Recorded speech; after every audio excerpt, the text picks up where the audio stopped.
welcome back to Trade Links, brought to you by NatWest. My name is Tim Phillips. And welcome back to our regular panel. Aastha Gupta, European economist, economics and market strategy, NatWest Markets. Hello, Aastha. Hi, Tim. And somewhere in the world where something serious is going on, which doesn't narrow it down much at the moment, Scott Livingstone, International Advisor, NatWest Group. Hello, Scott. Hello, Tim. You might have all seen recent pictures on the news. The Royal Marines boarding a tanker in the English Channel. Since 2022, a parallel maritime system has been moving sanctioned oil around, largely in plain sight. This year, European governments have started boarding the ships. So today, the shadow fleet. Who runs it? How it works? And what happens when enforcement grows teeth?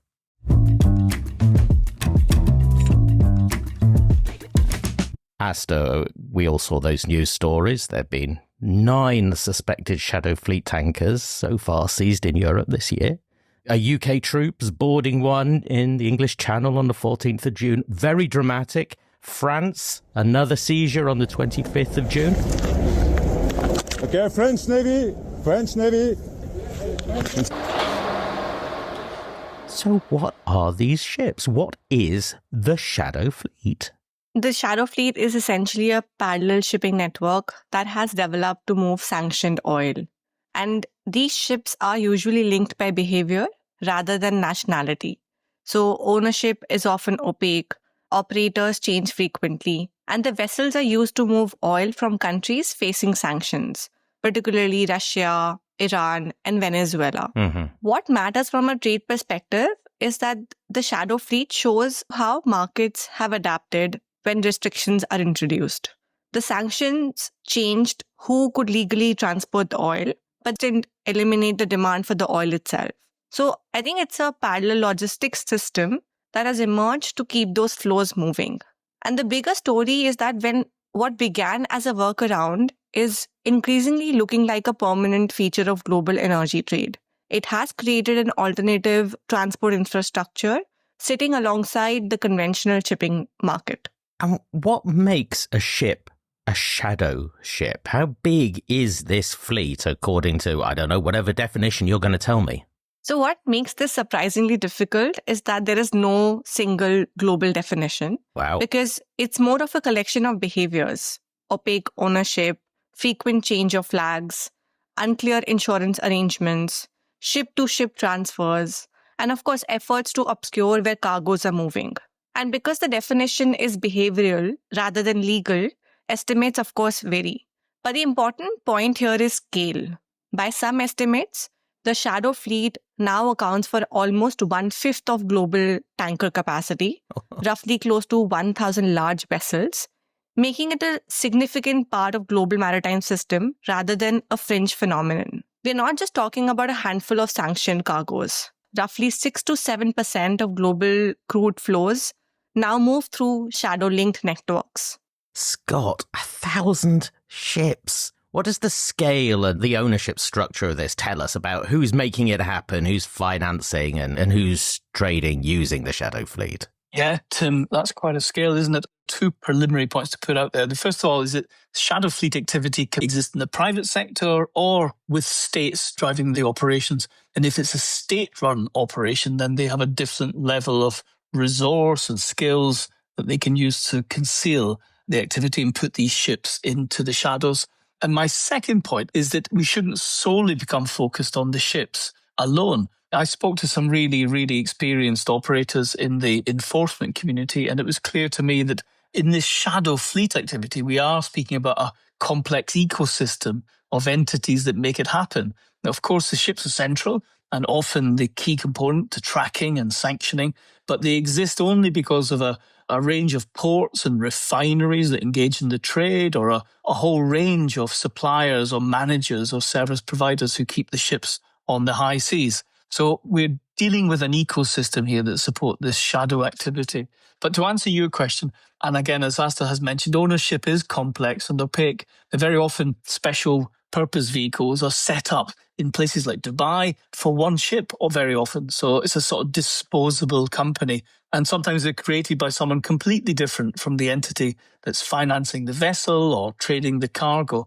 That in itself isn't unusual in shipping, but with shadow vessels or shadow fleet vessels, the details of the sponsor are unverifiable often or are false, and they're possibly using unsecured loans to finance the ship, which is unusual in terms of ship ownership.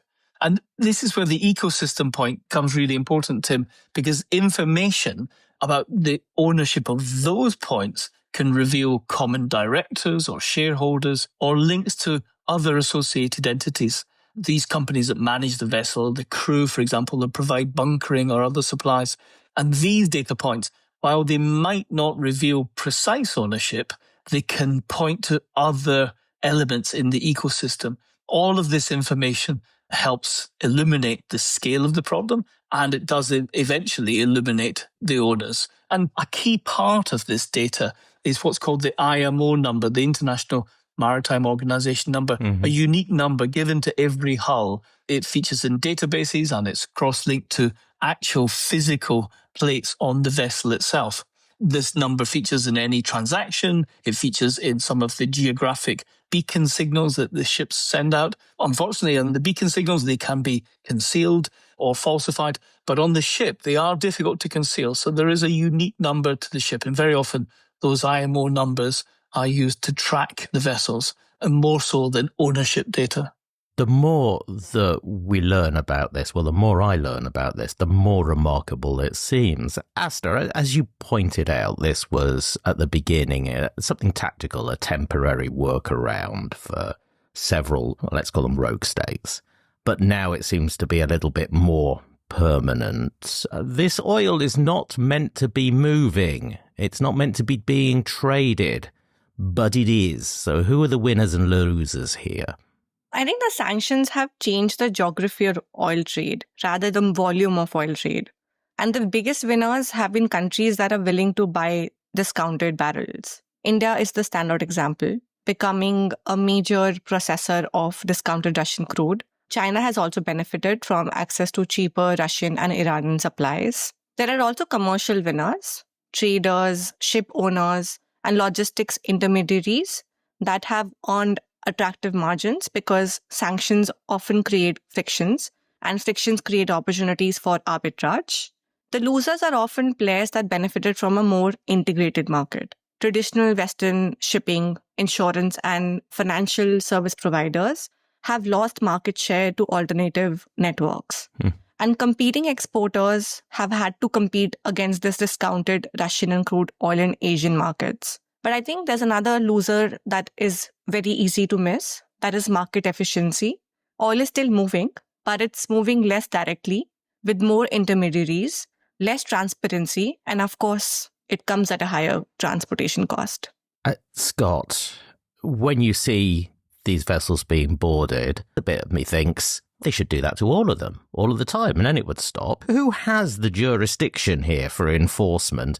Who has the will to pursue enforcement? And are they the same people all of the time? Two good points. There is no global shadow fleet police. The International Maritime Organization creates the rules of the road, but it is not an enforcement body. And the UN Security Council could impose obligations on UN members, but the sanctions are regime-specific, and very often they are politicized and get tangled up in political vetoes from China or Russia.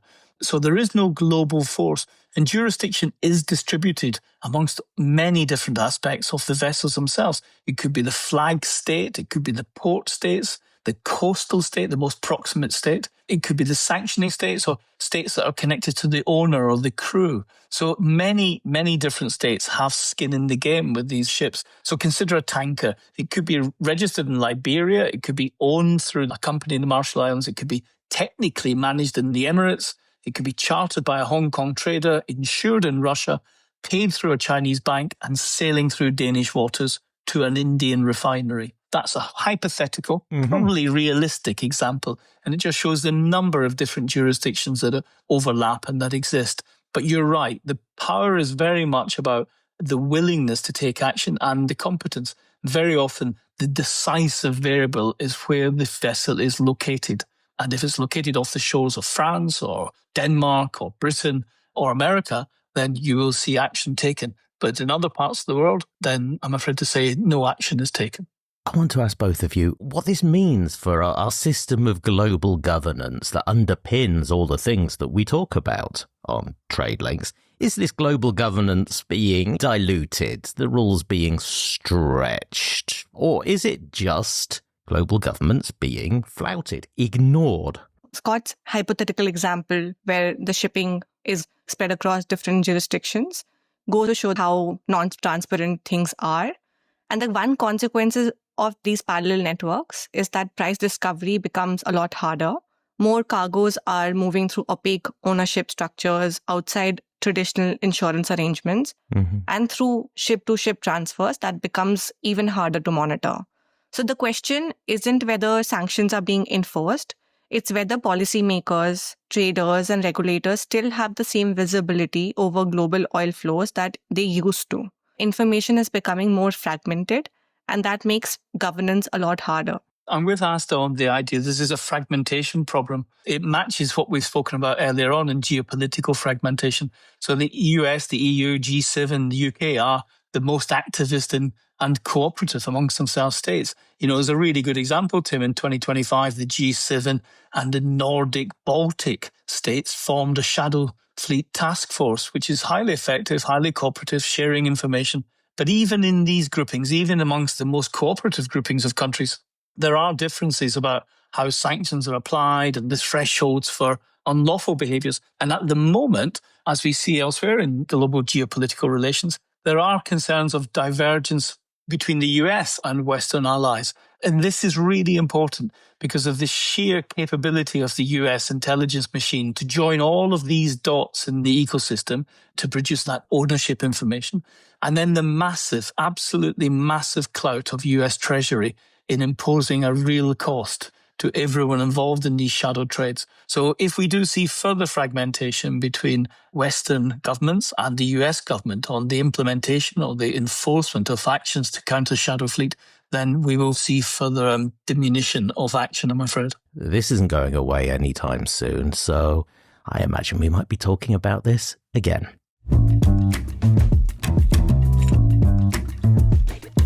Our second story today is about a company that I hadn't really heard of until we started to look into this, until you guys alerted me to it. It's ASML. Now, the US government says that one of the most advanced machines on Earth may have gone missing. ASML is one of the world's largest suppliers of chip-making equipment, has denied allegations that it breached export controls concerning China. The Dutch firm's statement following a report that Washington had raised concerns that one of its top-of-the-line chip-making tools may be in China. ASML denies it, says that it knows where all of its machines are. Scott, explain this to me. Why is one firm's product so important in our economy at the moment, and why is the US so worried about it? ASML make the machines that project the tiny microscopic patterns from which chips are built. So it designs effectively the template, and then chip manufacturing, mostly in Taiwan, but also South Korea, Japan, elsewhere, takes place. So it's known as EUV. And ASML is the only company that has succeeded in turning EUV into a commercially reliable, high-volume manufacturing system. EUV machines are unique. ASML depend on other companies in Germany or in America or in Asia to supply some critical components, optics or lasers or control systems. But ASML's secret sauce has been to bring that knowledge together and make it into a reliable manufacturing system. And these machines are enormous, Tim. 100,000 component parts. They weigh about 180 tons. And if you want to ship them around, you'll need 40 containers, 20 trucks, and at least 3 cargo aircraft lifts to move them. And also, by the way, you'd have to have 100 million euros to buy one of these machines. The output of these machines is the basis of the chip manufacturing system. And there are other choke points in the AI economy. ASML is one. The manufacturer, mostly TSMC in Taiwan, is another one. If ASML stopped operating, then it wouldn't immediately switch off AI systems. But no country or company could expand the production of its most advanced AI processors without relying on ASML equipment. That's why it's such a choke point. If I wanted to make chips, GPUs for the AI economy, I need one of these machines. But as you point out, it's not something you could sneak out of the back door without anybody noticing. So how plausible is this US claim that one of the machines has gone missing and it's wound up in China? And why is this all blowing up right now? On the available public information released by the American authorities, it's not that plausible, as you say. And, these are big bits of equipment. Mm-hmm. Secondly, the machine's operating systems are in constant contact with ASML headquarters, for diagnostics or for maintenance. So ASML would know. Thirdly, ASML have done their internal due diligence. They strongly refute the suggestion. And they claim to have accounted for all of their machines, something like 314 operating systems around the world and about 30 retired systems. And not one of them is located in China. And fourthly, no other evidence has been produced by the Americans yet. So we are just basing it on Howard Lutnick's fairly broad statements about the sighting of one of these machines.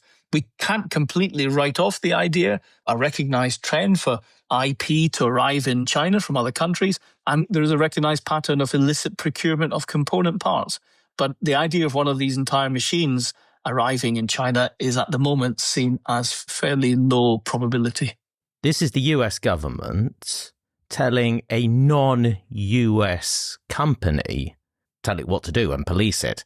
Can Washington tell a third country what it can sell and what it can service and where it can ship it? This is the interface of commerce, technology, and geopolitics, Tim. And the short answer is yes. And by imposing export controls or trade sanctions, or by folding the restrictions into a broader bundle of diplomatic and trade carrot and sticks. And given Washington's diplomatic clout and often its essential contributions to the upstream supply chain, as with ASML, it does have power. So Washington could constrain ASML by restricting US-made component parts for the ASML machine, or it could approach ASML through the Dutch government in some kind of diplomatic deal focused on China, or it could impose some domestic law. Now, you asked, why is this coming to the fore now? Well, there is an interesting coincidence. At the same time as this story hitting the press, Washington, within Congress, was pushing for a new act. It's called the Match Act, which would restrict foreign equipment suppliers more closely to American companies in the field of semiconductor manufacturing. So there is a political movement happening in Washington at the moment, and this headline-grabbing story would fit with the energy that's needed to get that over the line in Washington. Welcome to the new world of geopolitics and technology, and the idea that states will impose some form of control over foreign companies in terms of what they can supply and what they cannot supply. What does this do to a firm's revenue, to its investment decisions, if its ability to export to third countries basically sits in another country's legislature, the US? ASML isn't a normal company in this discussion. It is established that the demand isn't really the issue. No. And neither is competition. So the question is, who gets to access the technology? So historically, if you developed a commercially valuable innovation, the expectation was that you could sell it into a global market. And what these export control debates do is to make the effective size of that market a policy question as much as a commercial one. And for a firm like ASML, that probably doesn't change the incentive to innovate. If anything, maintaining technological leadership becomes even more important. But it does change the economics around where growth comes from and how the returns to that innovation are distributed. It raises an interesting question about globalization.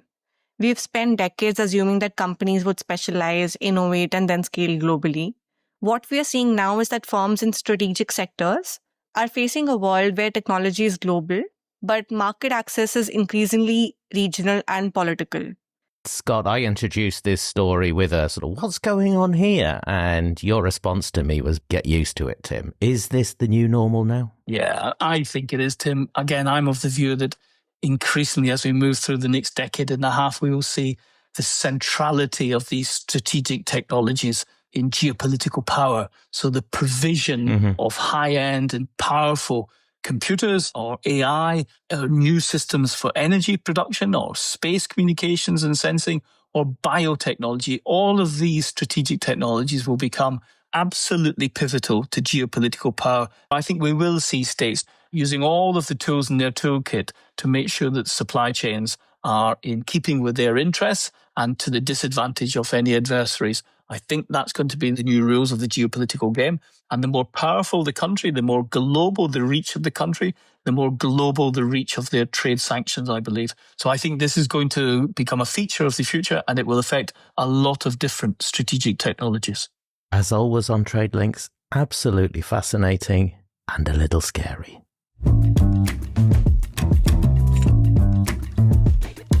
And we reach the point in the show where you both tell me something that's on your agenda, something that the rest of us might have missed. One thing that's been under the radar recently is US trade policy. A lot of attention has understandably shifted to the Middle East, but we're approaching some important trade policy deadlines this summer.